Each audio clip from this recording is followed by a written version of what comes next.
कहीं घोड़ी पे बैठने मार देते। और इस मुजफ्फरनगर की क्रांतिकारी धरती को तो कहना चाहता, भाईचारा बनाने निकले, यहां का भाईचारा खराब करके एक पार्टी लंबे समय से सत्ता में बैठी है उत्तर प्रदेश और केंद्र में, भाईचारा बनाने निकले। आप चेक करा लो, पिछड़े दलित वर्ग की कोई ऐसी जाति नहीं मुसलमान की जो इस मंच पर ना हो या मेरे सामने ना हो। यहां पाल भी है, प्रजापति भी है, कश्यप भी है, राजभर भी है, बिंद भी है, साके भी है, सैनी भी है, जाट भी है, गुजर भी है, तमाम शेड्यूल कास्ट की जाति है, मुस्लिम भाईचारा भी है। आप चेक करके देखो, अगर कोई जोड़ने निकला है तो आजाद समाज पार्टी वाले निकले हैं। मेरी बात को आप याद रखना। आज मुजफ्फरनगर में जोड़ रहे हैं और आने वाले दिनों में पूरे देश में भाईचारा बना के जोड़ने का काम करेंगे। इस भाईचारे को टूटने नहीं देंगे, क्योंकि भाईचारे से नुकसान, टूटने से नुकसान हमारा हुआ और फायदा उनका हुआ। प्यारे साथियों, ठेकेदारी खत्म करके पक्की नौकरी दिलाने का काम करेंगे आजाद समाज पार्टी के लोग, अगर आप हिम्मत जुटाने का काम कर दोगे तो। काशीराम साहब कहते थे आरक्षण से लेंगे एसपी डीएम और वोट से लेंगे सीएम पीएम। बनाना चाहते हैं। आपको याद है मीरापुर का उपचुनाव, मैं मुजफ्फरनगर के लोगों का ऋणी हूं, कर्ज है मुजफ्फरनगर के लोगों का। 27 में सूद समेत उतारूंगा, मेरी बात को याद रखना। यहीं लगेंगे उद्योग धंधे, इसी तीनों मंडल में लगेंगे उद्योग धंधे, कंपनियां, फैक्ट्री, लाखों नौजवानों को रोजगार मिलने का काम होगा। मेरी बात को आप याद रखना। प्यारे साथियों, गौर से सुनो, नगीने का भी धन्यवाद है, बिजनौर का भी धन्यवाद है। उन्होंने भी मुझे ताकत देके आगे बढ़ाने का काम किया। उनका धन्यवाद होना चाहिए नहीं होना चाहिए बताओ? तो दोनों हाथ उठा के धन्यवाद करो उनका। प्यारे साथियों, मैं एक जानकारी आपको देना चाहता। एक अधिकारी ने मुझे फोन किया, कहा साहब हम आपकी सदस्यता छीन लेंगे कोर्ट के जरिए। क्या छीन लेंगे?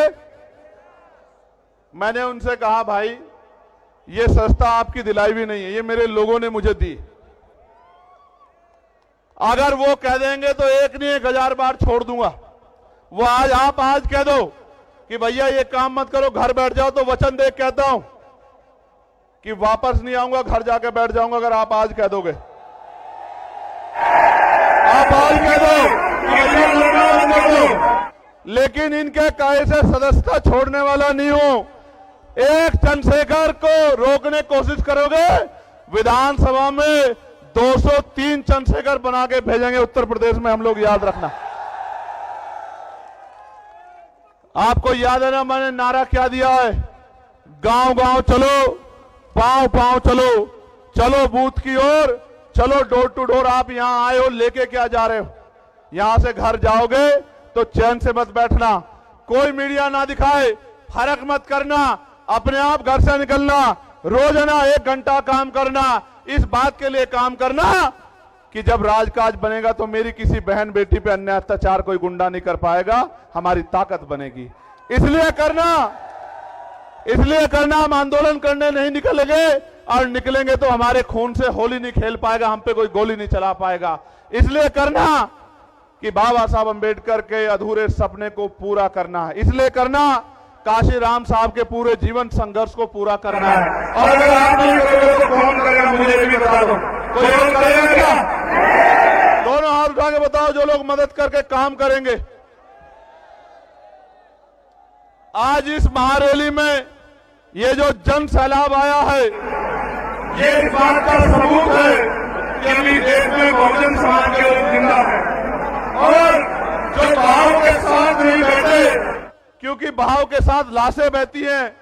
बेशक इस देश में सत्ताधारियों ने धन बल के आधार पे किसान मजदूर कमेरे को कमजोर कर दिया, किंतु जनबल और मनोबल को वो हमारे कमजोर नहीं कर सकते, और ना ही हम उसको कमजोर होने देंगे। आप मेरी बात को याद रखना, ये किसानों की धरती है और यहाँ किसान शोध संस्थान है। 350 रुपए में गन्ने की वो होती है, गन्ने की लागत है, 400 रुपए दे रहे हैं। किसान को डीएपी नहीं मिल रहा है, किसान को यूरिया नहीं मिल रहा है, किसान लाइनों में लगता है, पिटता है लाठियों से। मैं किसानों को कहना चाहता हूं, एक मौका आजाद समाज पार्टी को दो, गन्ने का मूल्य 500 रुपए करके देंगे आपको, मेरी बात को याद रखना। और ऐसे नहीं कह रहा हूं, डंके की चोट पे कह रहा हूं, हर साल गन्ने मूल्य में वृद्धि करेंगे, 1.5 गुना आपको पैसे देने का काम करेंगे, और 14 नहीं 9 दिन के अंदर आपके खातों में पहुंचाने का काम करेंगे। इस सरकार ने तो कहा था किसानों की आमदनी दोगुनी करेंगे, इस सरकार ने कहा था बिजली का बिल माफ कर देंगे, बिजली का बिल हाफ कर देंगे, किया क्या?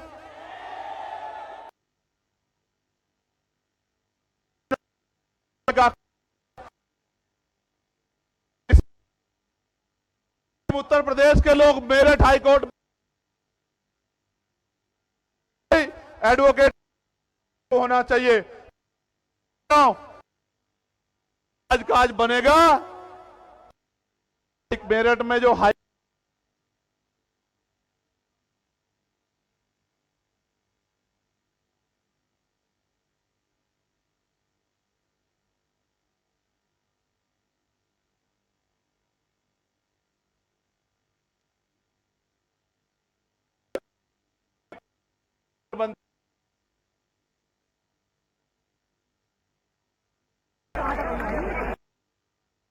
मेरे प्यारे साथियों, आप लोग स्वाभिमानी लोग हो ना?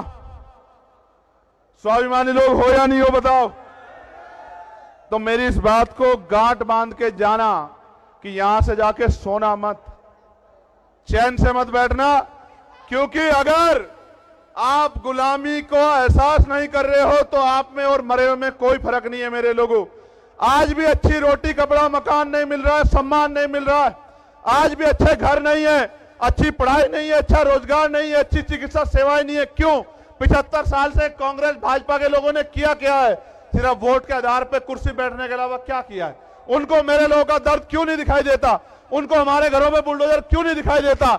उनको हमारे मुस्लिम नेताओं को जेल में ठूस के बंद करना क्यों नहीं दिखाई देता? मैं इसलिए कह रहा हूं, उनको किसान नहीं दिखाई देता, नौजवान नहीं दिखाई देता, उनको दिखाई देता है तो सत्ता दिखाई देती है। आपको भी दिखना चाहिए तो आजाद समाज पार्टी का नीला झंडा दिखना चाहिए, उनका निशान दिखना चाहिए।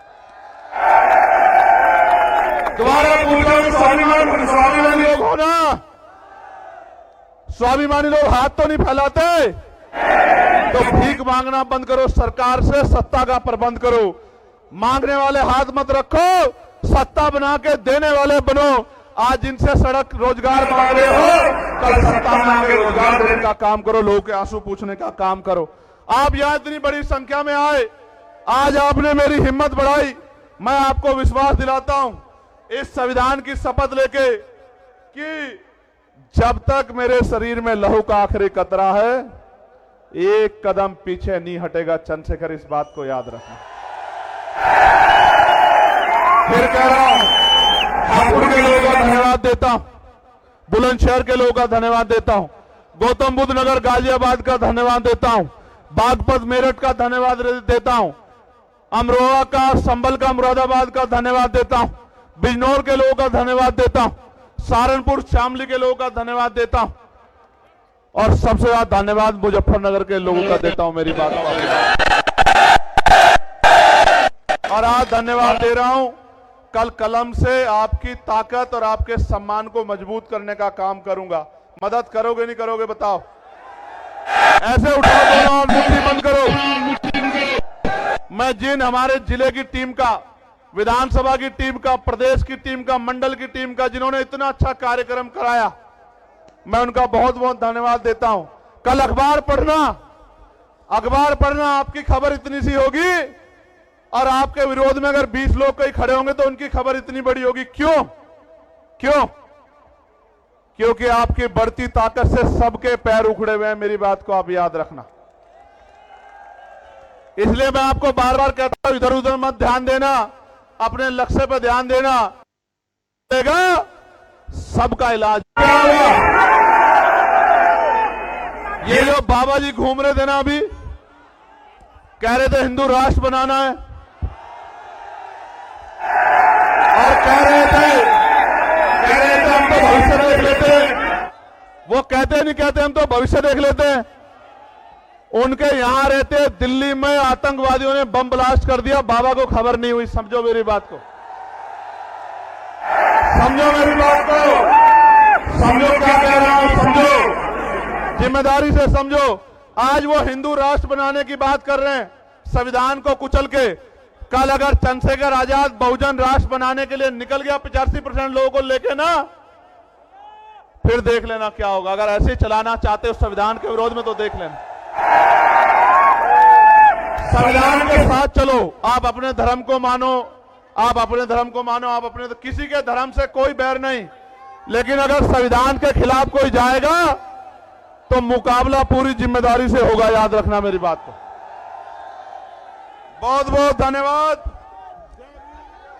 हेलो, बहुत बहुत धन्यवाद माननीय राष्ट्रीय अध्यक्ष जी, आपके विचारों से यहाँ आई हुई लाख